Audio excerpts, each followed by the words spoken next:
নমস্কার বন্ধুরা, তাপসীস কিচেনে আপনাদের অনেক অনেক স্বাগত জানাই। আপনারা তো অনেক রকমই ভর্তা খেয়েছেন, যেমন বেগুন ভর্তা, সিম ভর্তা, আলুর ভর্তা, কিন্তু মাছের ভর্তা খেয়েছেন? তা যদি না খেয়ে থাকেন তা চলুন রেসিপিটা দেখে নিন।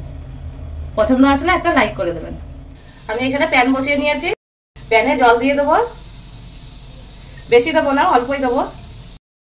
এখানে আমি 3টে পিস মাছ নিয়েছি, এই মাছটা আমি দিয়ে দেবো। রুই মাছ নিয়েছি আমি। এই মাছটা যে কোনো মাছই নিতে পারেন, কিন্তু মাছটা একটু বড় হলে ভালো হয়। এবার এটাকে আমি ঢাকা দিয়ে 2 থেকে 3 মিনিট আমি সেদ্ধ করে নেবো মাছটাকে। মাছ সেদ্ধ হয়ে গেছে, এবার আমি একটু গ্যাসটা অফ করে এটাকে ঠান্ডা করে নেবো। এবার আমি এই মাছের কাঁটাগুলো বের করে নেবো। একটু দেখে বের করতে হবে যেন একটাও কাঁটা না থাকে।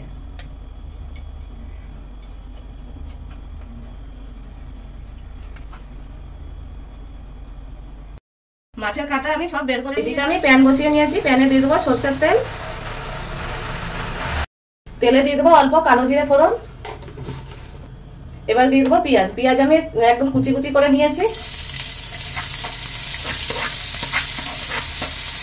এই রেসিপিটার জন্য পেঁয়াজটা এরকমই কুচি কুচি করে নিতে হবে।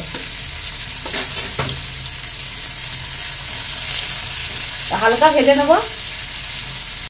এবার দিয়ে দেবো আমি আদা বাটা আর একটু কাঁচা লঙ্কা কাটা। আদাটা আমি বাটিনি, কেন অল্প আদা, আমি আদাটা ছেঁচে নিয়েছি হেমদস্তায়।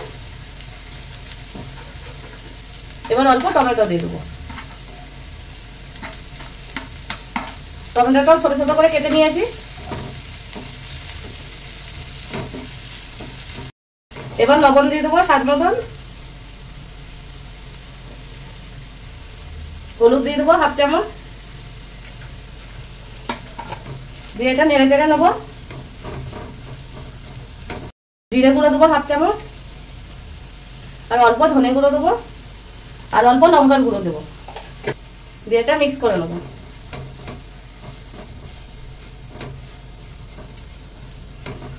দিয়ে মাছটা দিয়ে দেবো।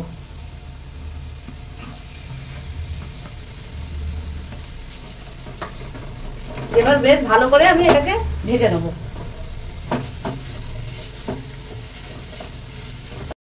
এই মাছের এই ভর্তাটা খেতে কিন্তু ভীষণ ভালো লাগে গরম ভাতের সাথে, আর কোনো কিছুই দরকার হবে না। আপনারাও বাড়িতে বানিয়ে দেখবেন, আর বাড়িতে বানালে কমেন্টে জানাতে যেন ভুলবেন না। আমার এই রেসিপিটা তৈরি হয়ে গেছে। এবার ওপর থেকে দিয়ে দেবো ধনেপাতা।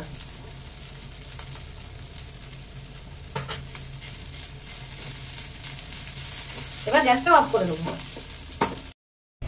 এই মাছের ভর্তার রেসিপিটা যদি আপনাদের পছন্দ হয় তাহলে লাইক করতে যেন একদম ভুলবেন না। আর ফেসবুক থেকে দেখে থাকলে পেজটাকে ফলো করে নেবার অনুরোধ রইল, আর ইউটিউব থেকে দেখে থাকলে চ্যানেলটাকে সাবস্ক্রাইব করে নেবার অনুরোধ রইল। পাশে থাকা বেল আইকনটা প্রেস করবেন, আমি যখনই নতুন রেসিপি ছাড়বো আপনাদের কাছে আগে পৌঁছাবে।